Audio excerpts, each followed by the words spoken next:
નમસ્કાર, આપની સાથે હું છું રાકેશ પંડ્યા. આપ નિહાળી રહ્યા છો અડીખમ ગુજરાત. રાજ્યભરમાં હાલ વરસાદી માહોલ જામ્યો છે, ત્યારે આ વરસાદ અનેક જગ્યાએ રોડ, રસ્તા અને પુલના બાંધકામની પોલ પણ ખોલી રહ્યો છે.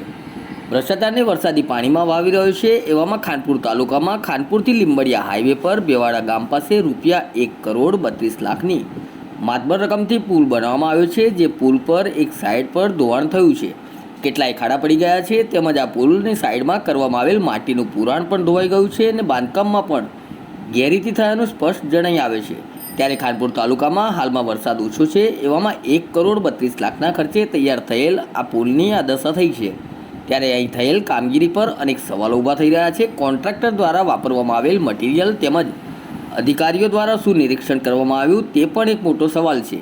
જોકે મામલાએ તૂલ પકડતા ગણતરીના કલાકોમાં કોન્ટ્રાક્ટરને અધિકારીઓ દ્વારા સમગ્ર મામલાને દબાવવા તેમજ ભ્રષ્ટાચારની પોલ ના ખુલી જાય તે માટે ચાલુ વરસાદમાં ડામર ચોપડી થીગડું મારવામાં આવ્યું, પણ એમાં પણ ડામર ખૂટી પડ્યો તો એક બે ખાડા પુરાયા અને આગળનો ભાગ તો હજુ હતો તેમને તેમજ ગોબાચારી બતાવી રહ્યો છે.